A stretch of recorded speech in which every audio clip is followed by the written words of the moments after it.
जी अस्सलाम वालेकुम। Today I will discuss about the epinephrine and norepinephrine the whole detail कि epinephrine हमारे पास कहाँ प्रेजेंट होता है, किन रिसेप्टर्स के ऊपर एक्ट करता है, उन रिसेप्टर्स के थ्रू इफेक्ट्स क्या प्रोड्यूस करता है और अल्टीमेटली उन इफेक्ट्स के हमारी बॉडी के ऊपर क्या रिस्पॉन्सेज आते हैं। ठीक है, फर्स्ट ऑफ ऑल एपिनेफ्रिन है क्या? एपिनेफ्रिन हमारे पास एक हार्मोन है, स्ट्रेस हार्मोन है। और ये कहाँ प्रेजेंट होता है? It's naturally occur in the adrenal medulla. What is adrenal medulla? हमारे पास जो एड्रिनल ग्लैंड होता है, बेसिकली उसके दो पार्ट होते हैं, एड्रिनल कॉर्टेक्स एंड एड्रिनल मेडल्ला। और जो एड्रिनल मेडल्ला होता है, जो इनर पार्ट होता है ना, वो बेसिकली एड्रिनल मेडल्ला होता है। जो एड्रिनल कॉर्टेक्स होता है वो बेसिकली कॉर्टिसोल, जो हमारे पास हार्मोन है, कॉर्टिकोस्टेरॉइड, ग्लूकोकॉर्टिकोइड, मिनरलोकॉर्टिकोइड, उनको रिलीज करने में इन्वॉल्व होता है। जबकि जो एड्रिनल मेडल्ला होता है वो रिलीज करता है एपिनेफ्रिन एंड नोर एपिनेफ्रिन को। एपिनेफ्रिन को हम एड्रेनालिन भी कहते हैं एंड नॉर एपिनेफ्रिन को हम नॉर एड्रेनालिन भी कहते हैं। ठीक है, तो हमारे पास जो बेसिकली एपिनेफ्रिन है वो एक स्ट्रेस हार्मोन है। रिलीज कहाँ से हो रहा है? एड्रिनल मेडल्ला से हो रहा है। और एड्रिनल मेडल्ला किसका पार्ट है? एड्रिनल ग्लैंड का पार्ट है। और जो एपिनेफ्रिन है बेसिकली, अब उसके एक्शंस की अगर हम बात करें तो वो लो डोज पे क्या उसके इफेक्ट्स हैं? बीटा इफेक्ट्स हैं, वेजोडाइलेशन। अच्छा, अब हम लोग बात करते हैं ना कि रिसेप्टर्स की, तो हमें ये अगर पता होगा कि कौन सी ड्रग किन रिसेप्टर्स के ऊपर एक्ट करी है, तो it will be very easy for us to illustrate के बेसिकली जो अल्टीमेटली रिस्पॉन्स होंगे वो क्या प्रोड्यूस होंगे। अब एपिनेफ्रिन अल्फा 1 पे भी एक्ट करती है, अल्फा 2 पे भी एक्ट करती है, बीटा 1 पे भी एक्ट करती है, बीटा 2 पे भी एक्ट करती है एंड बीटा 3 पे भी एक्ट करती है। अब वो जो लो डोज पे अगर आप एपिनेफ्रिन देती हैं तो बेसिकली जो इफेक्ट्स आएंगे वो बीटा इफेक्ट्स आएंगे। Beta 1, beta 2, beta 3 mediated effects आएंगे। तो अल्टीमेटली जो ओवरऑल रिस्पॉन्स की बात करें, वो वेजोडाइलेशन की बात करें, but I discuss in detail कि बीटा 1 के थ्रू क्या होगा, बीटा 2 के थ्रू क्या होगा और बीटा 3 के। And high dose alpha effects, high dose पे जो है ना वो अल्फा इफेक्ट्स आते हैं जो वेजो कंस्ट्रक्शन के होते हैं। ठीक है, अब अल्फा हमें पता है कि जो अल्फा एड्रीनर्जिक रिसेप्टर्स होते हैं बेसिकली वो वेजो कंस्ट्रक्शन कराते हैं। अब हमारे पास अगर हम बीटा 1 के एक्शन की बात करें, फर्स्ट ऑफ ऑल एपिनेफ्रिन गया और जाके उसने बीटा 1 रिसेप्टर पे एक्ट किया। बीटा 1 रिसेप्टर का पहले ये पता हो प्रेजेंट कहाँ है? वो हमारे पास हार्ट में प्रेजेंट होता है। ठीक है, हार्ट के मसल्स पे, यानी कि जो बीटा 1 रिसेप्टर है वो हार्ट पे प्रेजेंट है। उसके थ्रू एपिनेफ्रिन ने क्या एक्शन शो किया? Positive inotropic beta 1 action. Beta 1 receptor के थ्रू एक्ट करके पॉजिटिव आइनोट्रोपिक इफेक्ट शो किया। एंड आइनोट्रोपिक का मतलब क्या होता है? कॉन्ट्रैक्टिलिटी। जो मायोकार्डियम कॉन्ट्रैक्टिलिटी होती है ना, वो इंक्रीज कर जाती है। ठीक है, अब मायोकार्डियम हमारे पास क्या है? वो हार्ट के मसल को कहते हैं। मायो का वर्ड जो है वो बेसिकली मसल के लिए यूज़ होता है और कार्डियम जो है हार्ट। हार्ट के मसल्स की जो कॉन्ट्रैक्टिलिटी है वो इंक्रीज कर जाती है थ्रू बीटा 1 एक्शन। ठीक है, अब बीटा 1 पे उसने एक्ट किया और उसके थ्रू मायोकार्डियम कॉन्ट्रैक्टिलिटी इंक्रीज करा दी। अब हमें ये कैसे इंक्रीज करवा दी? बीटा 1 जो है वो बेसिकली बिलोंग करता है जी स्टिमुलेटरी से। अगर हमें सिर्फ इतना पता होगा ना कौन कौन सा रिसेप्टर और वो कौन से सिस्टम से बिलोंग कर रहा है, तो हमें ऑटोमेटिकली ये पता चल जाएगा कि रिस्पॉन्स ये प्रोड्यूस हो कैसे रहा है। जो बीटा 1 है वो जी स्टिमुलेटरी से बिलोंग करता है और जो जी स्टिमुलेटरी है बेसिकली उसके थ्रू क्या करता है? साइक्लिक एमपी को इंक्रीज करता है। साइक्लिक एमपी इंक्रीज करने के बाद क्या होता है? वोल्टेज गेटेड कैल्शियम चैनल्स जो है वो ओपन होते हैं, कैल्शियम का इन्फ्लक्स होता है एंड अल्टीमेटली कॉन्ट्रैक्शन होती है किसकी? मायोकार्डियम की। और मायोकार्डियम कॉन्ट्रैक्टिलिटी जो है वो इंक्रीज कर जाती है। इस तरह पॉजिटिव आइनोट्रोपिक इफेक्ट मिल गया। अब पॉजिटिव क्रोनोट्रोपिक भी बीटा 1 के थ्रू इफेक्ट मिल रहा है। अब पॉजिटिव क्रोनोट्रोपिक इफेक्ट क्या होता है? हार्ट रेट के इंक्रीज करने को हम लोग जो है वो कहते हैं पॉजिटिव क्रोनोट्रोपिक इफेक्ट। यानी कि जो रेट है, रेट का वर्ड जो है वो बेसिकली टाइम के लिए यूज होता है। The number of times the heart beats per minute, this is the heart rate. और वो भी इंक्रीज कर जाता है बिकॉज इट्स वेरी ऑब्वियस कि जब कॉन्ट्रैक्टिलिटी इंक्रीज कर जाएगी तो ऑटोमेटिकली जो हार्ट रेट है वो भी इंक्रीज कर जाएगा। तो इसलिए पॉजिटिव आइनोट्रोपिक इफेक्ट है और पॉजिटिव क्रोनोट्रोपिक इफेक्ट है, ये दोनों बीटा 1 के एक्शन के थ्रू मिले हैं। उसके बाद क्या होता है? अब जो बीटा 1 रिसेप्टर जहाँ जहाँ प्रेजेंट है एपिनेफ्रिन वहाँ वहाँ एक्ट करेगा। अब बीटा 1 रिसेप्टर किडनी पे भी प्रेजेंट होता है और जो किडनी पे जब वो एक्ट करता है एपिनेफ्रिन, जो बीटा 1 रिसेप्टर्स किडनी में प्रेजेंट है उसके थ्रू क्या होता है? जस्टा ग्लोमेरुलर एपेटस वहाँ पे होता है, वो रेनिन का रिलीज करवाता है। और रेनिन क्या करता है? एंजियोटेंसिनोजिन जो बेसिकली है उसको एंजियोटेंसिन में कन्वर्ट कर देता है। आगे से फर्दर हमारे पास एक एस एंजाइम होता है एंजियोटेंसिन कन्वर्टिंग एंजाइम, वो एंजियोटेंसिन 1 को एंजियोटेंसिन 2 में कन्वर्ट कर देता है। और angiotensin 2 is a potent vasoconstrictor और वो क्या करता है? वेजो कॉन्स्ट्रक्शन कराता है। अब ये वेजो कॉन्स्ट्रिक्शन होगी और फिर क्या होता है? पेरिफेरल रेजिस्टेंस जो है वो इंक्रीज कर जाती है। अब ऑटो जो आप ये इफेक्ट्स देखें सारे, एक आइनोट्रोपिक इफेक्ट हुआ, कॉन्ट्रैक्टिलिटी इंक्रीज कर गई। कोनोट्रोपिक इफेक्ट हुआ, हार्ट रेट इंक्रीज कर गया। तीसरा वेजो कॉन्स्ट्रिक्शन हुई रेनिन के रिलीज की वजह से, अल्टीमेटली जो वेजो कॉन्स्ट्रिक्टर रिलीज हुआ पॉटेंट जो हमारे पास एंजियोटेंसिन 2 था, उससे वेजो कॉन्स्ट्रिक्शन इंक्रीज कर गई। इन सारों की वजह से क्या हुआ, पेरिफेरल रेजिस्टेंस भी इंक्रीज करेगी और ब्लड प्रेशर रेज होगा। अब बीटा 1 इफेक्ट्स के थ्रू ये काम हुआ। अब डायलेशन के ऊपर बात करी थी, वो किस हवाले से बात हुई डायलेशन की। अब जो हमारे पास वेजल्स होते हैं ना लीवर की और स्केलेटल मसल की, वो डायलेट करती हैं बीटा 2 एक्शन के थ्रू। यानी कि एपिनेफ्रिन बीटा 2 रिसेप्टर पे भी एक्ट कर रहा है। अब वो बीटा 2 अगर उन पे एक्ट कर रहा है तो उसके थ्रू क्या हो रहा है, डायलेशन हो कहाँ रही है, वो हो रही है स्केलेटल मसल्स की तरफ जो वेजल्स जा रही हैं उनमें, और जो वेजल्स जा रही हैं लीवर की तरफ उनमें।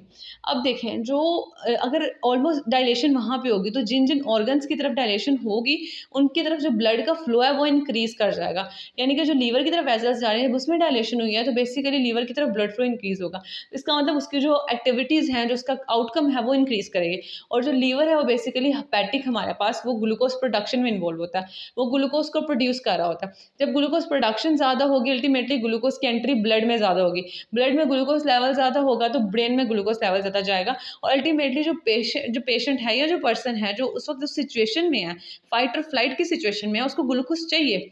तो इसलिए वो नीड है कि उसने क्या किया, बीटा 2 इफेक्ट्स के थ्रू लीवर की तरफ ब्लड का फ्लो इंक्रीज करके ग्लूकोज की प्रोडक्शन ज़्यादा होके, और उसको ग्लूकोज, उसको एनर्जी की ज़रूरत है, उसको उस वक्त एनर्जी मिली ताकि वो उस चीज़ को डील कर सके, उस सिचुएशन को डील कर सके। And skeletal muscle beta 2 action. और स्केलेटल मसल पे क्यों, क्योंकि हमारे जो मसल्स हैं उनको वर्किंग की ज़रूरत है। हो सकता है कि वो भाग रहा हो, उसके पीछे कोई चीज़ लगे, कुछ भी ऐसा है कि वो फाइट और फ्लाइट की जब सिचुएशन होती है या फिर उसने दूर से देख लिया कोई चीज़ कि वो उसकी तरफ आ रही है और उसने भागना, तो मसल्स यूटिलाइज करेगा। तो मसल्स की तरफ जो ब्लड फ्लो है वो इंक्रीज कर गया, ठीक है। तो एक तरफ मसल्स की तरफ ब्लड फ्लो इंक्रीज कर गया, दूसरी तरफ जो है वो जो हमारे पास है ब्लड ग्लूकोज लेवल वो इंक्रीज कर गया, हार्ट रेट इंक्रीज कर गया, कॉन्ट्रैक्टिलिटी इंक्रीज कर गई। ये सारे इफेक्ट्स आ रहे हैं, ऊपर वाले बीटा 1 से आए और ये बीटा 2।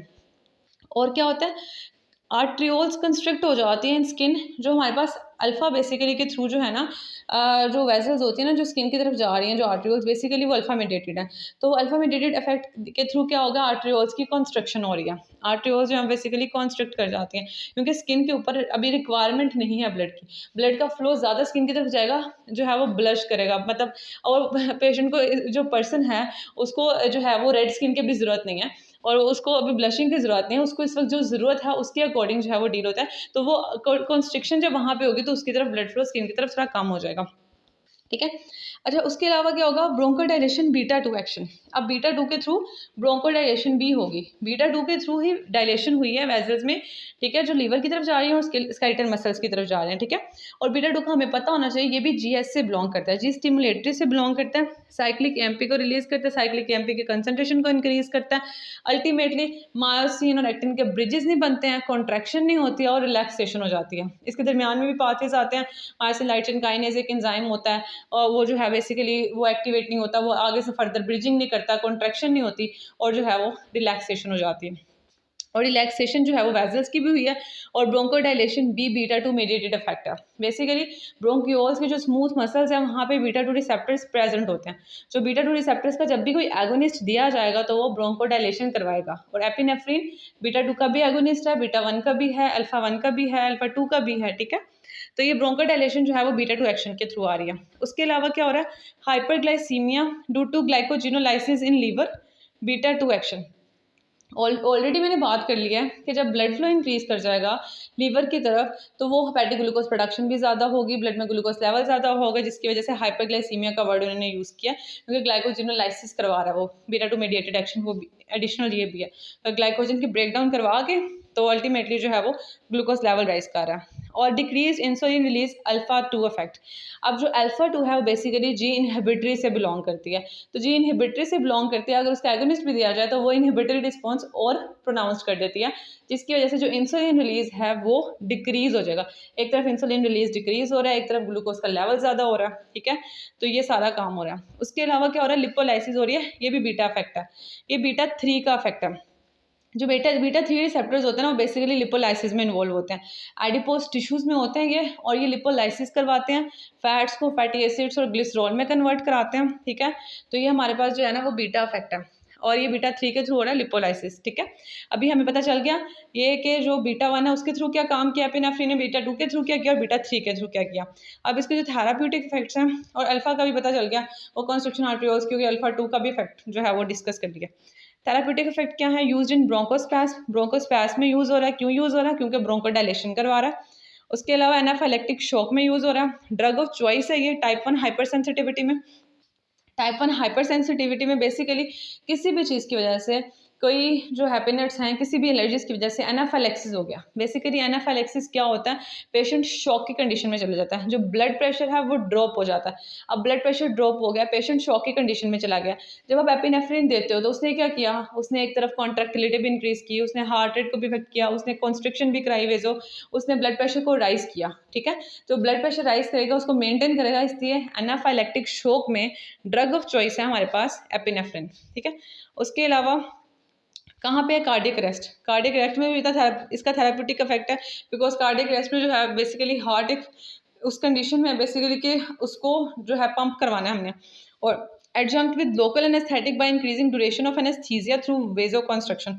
अच्छा, अब ये क्या करते हैं, जो लोकल एनेस्थेटिक्स जब दिए जाते हैं तो साथ एपिनेफ्रिन दे दी जाती है कुछ अमाउंट में। उससे क्या होता है, एपिनेफ्रिन वेजोकंस्ट्रक्शन कराती है। वेजोकंस्ट्रक्शन करवाने से वो क्या होगा, जो लोकल एनेस्थेटिक है वो वहाँ से जल्दी लीक नहीं होगा, वहाँ से जल्दी निकलेगा नहीं, वो डीपर साइड पे जाएगा, वो अंदर तक जाएगा और उसका अफेक्ट, उसका ड्यूरेशन प्रोलॉन्ग हो जाएगा। इसकी वजह से लोकल एनेस्थेटिक साथ जो है स्मॉल अमाउंट में एपिनेफ्रिन जो है वो ऐड कर दी जाती है। इसके साइड इफेक्ट्स की अगर बात करें तो एंग्जाइटी है, ट्रेमर है, हेडिक है, हेमरेज है, कार्डिक अरिथमियाज है एंड पल्मोनरी एडीमा है। अब जो पल्मोनरी एडीमा है बेसिकली अगर उसकी बात करें तो जिस तरह हमने सारी उसकी ओवरऑल इफेक्ट्स पढ़े हैं, वेजो कंस्ट्रक्शन भी हो रही है और इस तरह से जब वेजो कंस्ट्रक्शन भी हो रही है, ब्लड ज़्यादा आगे जा नहीं रहा है, ब्लड फिर बैक पे ज़्यादा जाता है, जब बैक पे जाता है तो फिर वो बैक से बैक फ्लो करते करते लंग्स की तरफ चले जाता है, अल्टीमेटली लंग्स में जाता है, वहाँ पे प्रेशर होता है, प्रेशर की वजह से वाटर जो है वो लीक कर जाता है, जिसकी वजह से पल्मोनरी एडीमा भी हो सकता है। लेकिन वो एक स्वेयर कंडीशन है, ऐसे कि वो एपिनेफ्रिन ज़्यादा देर तक पेशेंट ले रहा है, अल्टीमेटली वो फिर उस सिचुएशन में चला गया। इंट्रैक्शंस की अगर हम बात करें तो epinephrine with cocaine exaggerated the actions. Basically cocaine का जो है वो भी इस तरह का एक्शन है कि वो ब्लड प्रेशर पे एक पॉजिटिव इफेक्ट दे रहा होता है, और जो एपिनेफ्रिन है वो भी ये काम कर रहा है। तो दो चीज़ें अगर इकट्ठी ऐसी दी जाएँ जो एक ही तरह का काम कर रही हैं तो अल्टीमेटली वो एक दूसरे के एक्शन को एक्सैजरेट कर देती हैं, तो फिर जो है वो ओवरऑल इफेक्ट जो है वो ज़्यादा इन्हांस हो जाता है। और डेंजरस है ये डायबिटीज़ में, बिकॉज हम लोगों ने ऊपर इसका इफेक्ट पढ़ लिया हाइपरग्लाइसीमिया, कि जो ग्लूकोज का लेवल है वो ब्लड में रेस कर रही है। जब वो ब्लड में ग्लूकोज लेवल रेस कर रही है तो अल्टीमेटली डायबिटीज़ के पेशेंट में तो डेंजरस होगी। इन्हांस सीवियस एक्शन इन हाइपरथायरॉयडिज्म, और बेसिकली जो कार्डियोवास्कुलर इसके एक्शन है वो ज़्यादा इंक्रीज होता है, बिकॉज एक हाइपरथायरॉयडिज्म का जो ऑलरेडी पेशेंट है वो ऑलरेडी सफ़र कर रहा है, लेकिन एपिनेफ्रिन की वजह से जो सीवियस एक्शंस हैं वो ज़्यादा प्रोनाउंस हो जाते हैं। और इनहेलेशन एनेस्थेटिक जो है वो अगर उसका दे भी जाए तो उससे क्या होता है कि टैकीकार्डिया भी कर सकता है, ठीक है। अब एनेस्थेटिक्स जब दिए जाते हैं तो और बहुत सी चीज़ें हैं जो मॉनिटर की जा रही होती हैं, तो एपिनेफ्रिन जो है बेसिकली उसके बीटा 1 मीडिएटेड इफेक्ट्स हैं, तो उससे क्या है फिर वो टैकीकार्डिया कर सकता है, तो वो टैकीकार्डिया जो है वो भी उसका एक जो है वो साइड इफेक्ट है अगर हम लोगों ने इंट्रैक्शंस की बात किया तो, ठीक है। अब हमारे पास ये एपिनेफ्रिन कंप्लीट हो गया। अगर हम नॉन एपिनेफ्रिन की बात करें तो नॉन एपिनेफ्रिन भी इस तरह है, अल्फा 1 पे भी एक्ट कर रहा होता है और जो है ना अल्फा 2 पे भी इस तरह, जो अल्फा और बीटा दोनों रिसेप्टर्स के ऊपर ना नॉन एपिनेफ्रिन एक्ट कर रहा होता है, लेकिन मोस्टली जो है इसका इफेक्ट अल्फा एडिनर्जिक रिसेप्टर्स पे होता है। अब एक्शंस बेसिकली इसका जो मोस्टली जिस तरह हमने कहा अल्फा मेडिएटेड इफेक्ट्स हैं, तो वेजो कंस्ट्रक्शन है, रिफ्लेक्स टैकीकार्डिया है by stimulating baroreceptors reflex. Baroreceptors हमारे पास जो होता है वो एओर्टा में प्रेजेंट होते हैं, और इस तरह से अगर उसके ऊपर उसके थ्रू एक्ट करके अल्टीमेटली जो है वो रिफ्लेक्स टैकीकार्डिया भी करता है। थेराप्यूटिक इफेक्ट्स इसके ये हैं कि शॉक में यूज़ होता है, because increase vascular resistance and blood pressure को इंक्रीज करा है, वैस्कुलर रेजिस्टेंस को इंक्रीज करा है, जिस तरह हमने एपिनेफ्रिन की बात किया, तो इसलिए शॉक में ये भी यूज़ हो रहा है। और साइड इफेक्ट्स की बात करें तो ये एक्स्ट्रा वेसेशन कर देता है, डिस्चार्ज कर देता है ब्लड का from vessels into the tissues. वो वेजो कंस्ट्रक्शन की वजह से ये होता है, blanking and sloughing of skin start हो जाती है ड्यू टू एक्सट्रीम वेजो कंस्ट्रक्शन। और अगर नोरेपिनेफ्रिन की बात करें, नोरेपिनेफ्रिन कॉल्ड लिवाटाइनोल आइसोप्रोटाइनोल की अगर हम बात करें, आइसोप्रोटाइनोल बेसिकली डायरेक्ट एक्टिंग सिंथेटिक कैटेकोलामीन है। ये सिर्फ और सिर्फ बीटा 1 और बीटा 2 रिसेप्टर पर एक्ट कर रही होती है, ठीक है। ये हमारे पास जो है बीटा रिसेप्टर्स पर एक्ट करती है, लेकिन बीटा 1 और बीटा 2 दोनों पे एक्ट करती है, और ये डायरेक्ट एक्टिंग सिंथेटिक कैटेकोलामीन है। इसके एक्शंस ये होते हैं कि जब बीटा 1 पे एक्ट करती है तो उसके थ्रू हार्ट रेट इंक्रीज कर जाती है, फोर्स ऑफ कॉन्ट्रैक्शन इंक्रीज कर देती है, हाइपरग्लाइसीमिया कर लेती है, और बीटा 3 के थ्रू लिपोलाइसिस कर सकती है। और जो थेराप्यूटिक इफेक्ट्स वो ये होते हैं कि ये बेसिकली इमरजेंसी सिचुएशन में हार्ट को स्टिमुलेट करने में भी यूज़ हो रही होती है, लेकिन साइड इफेक्ट वही है, एपिनेफ्रिन की तरह सिमिलर साइड इफेक्ट्स हैं इसके। आई थिंक सो आज के लिए इनफ है, हम लोगों ने एपिनेफ्रिन और नोरेपिनेफ्रिन को डिस्कस कर लिया। यहाँ से आप मेरा लेक्चर सुन के कोशिश करें कि लिपन कोर्सेज को पढ़ लें, ठीक है। उससे ये होगा कि आपकी अंडरस्टैंडिंग बेटर हो जाएगी। अगर कोई यहाँ पे पॉइंट स्किप भी हो गया आपको वहाँ पे मिल जाएगा। अगर कोई चीज़ नहीं समझ आती you can ask me in the comment section, but what ever I am doing is for you people. तो आई जस्ट वॉन्ट कि आप लोग एटलीस्ट इसको सुने। 15 मिनट ज़्यादा का लेक्चर इसलिए नहीं बनाती ताकि ये ना हो कि आप लोग जो है वो एग्जॉस्ट हो जाएं, और आप लोग जो है ना इतना टाइम है कि आप आराम से सुन सकते हैं। उसके अलावा यह है कि अगर स्पीड तेज़ है या कोई चीज़ नहीं समझ आई है तो मुझे बताएं, आई विल टेल यू। और उसके अलावा यह है कि आई वांट कि आप लोग सुने और मैक्सिमम शेयर करें। Thank you so much. अल्लाह हाफिज़।